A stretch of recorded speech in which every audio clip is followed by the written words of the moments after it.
नीरज चोपड़ा भारत के एथलेटिक्स का एक बड़ा नाम, जो टोक्यो 2020 ओलंपिक में गोल्ड मेडल जीतकर देश का नाम बढ़ा चुका। पेरिस 2024 ओलंपिक में अपने परफॉर्मेंस के लिए पूरी दुनिया की नजर में थे।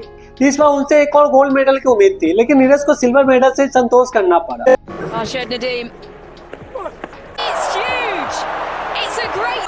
ये उनके इस परफॉर्मेंस पे एक नजर डालते और समझते कि आखिर कहाँ चूक हुई। नीरज चोपड़ा पेरिस 2024 ओलंपिक से पहले एक चोट से जूझ रहे थे, जो उनके एडक्टर मसल यानी कि जांघों के अंदर के मसल में लगी थी। इस चोट के कारण उन्होंने इस साल केवल कुछ इवेंट्स में हिस्सा लिए, जो उनके ओवरऑल रिथम और कंसिस्टेंसी को प्रभावित कर सकती थी। फिनलैंड के पाओ नुर्मी गेम्स में नीरज ने 85.97 मीटर का थ्रो कर गोल्ड मेडल जीता। उनके हौसले और तैयारी का प्रदर्शन था, लेकिन उन्होंने अपने कुछ महत्वपूर्ण इवेंट्स जैसे ओस्टावा गोल्डन स्पाइक और पेरिस डायमंड लीग में हिस्सा नहीं लिया था। इस वजह से वो कंपटीशन के दौरान अपने आप को पूरी तरह से तैयार नहीं कर पाए। पेरिस 2024 ओलंपिक के फाइनल में नीरज की परफॉर्मेंस में सबसे बड़ी चूक उनके थ्रो की कंसिस्टेंसी की कमी थी। उन्होंने अपने 6 थ्रो में सिर्फ एक इलीगल थ्रो किया, जो 88.5 मीटर तक गया। बाकी के 5 थ्रो डिस्क्वालीफाई हो गए, जो उनके टेक्निक में एरर का कारण हुआ। थ्रो डिस्क्वालीफिकेशन नीरज के गोल्ड मेडल के लिए प्रभावित होने के एक बड़ा कारण बना।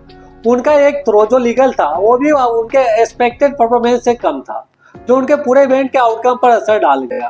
नीरज के सबसे बड़े प्रतिद्वंदी पाकिस्तान के अरशद नदीम ने अपने दूसरे अटेम्प्ट में 92.97 मीटर का थ्रो किया, जो एक ओलंपिक रिकॉर्ड भी बना और उन्होंने गोल्ड मेडल जीत लिया।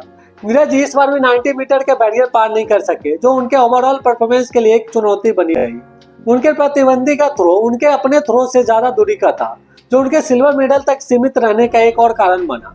नीरज चोपड़ा पर पेरिस 2024 में जो एक्सपेक्टेशन था, उन्होंने भी उनके परफॉर्मेंस पर असर डाला होगा। टोक्यो 2020 ओलंपिक के बाद उनसे सिर्फ गोल्ड मेडल की उम्मीद थी। ये प्रेशर कभी कभी एथलीट के परफॉर्मेंस को भी प्रभावित कर सकता है, और ये एक फैक्टर हो सकता है जिससे नीरज अपना बेस्ट थ्रो नहीं कर पाए। इस हार के बाद नीरज के लिए समय अपने टेक्निक और कंसिस्टेंसी पर ध्यान देने का है। एक चैंपियन होने के नाते नीरज के पास अब भी कई मौके हैं और अपने आप को संभालने और नए रिकॉर्ड बनाने के लिए। उनके स्पिरिट और डेडिकेशन उनके लिए सबसे बड़ा सहारा बनेगी आगे की जर्नी में। नीरज चोपड़ा की पेरिस 2024 ओलंपिक के परफॉर्मेंस हमें यह सिखाते हैं कि हार और जीत दोनों एक ही एथलीट की जिंदगी का हिस्सा होता है। नीरज ने अपने चूकों से सीखकर आगे बढ़ने का संकल्प किया है, और हमें पूरा विश्वास है कि वो आने वाले कंपटीशन में और भी शानदार परफॉर्मेंस करेंगे।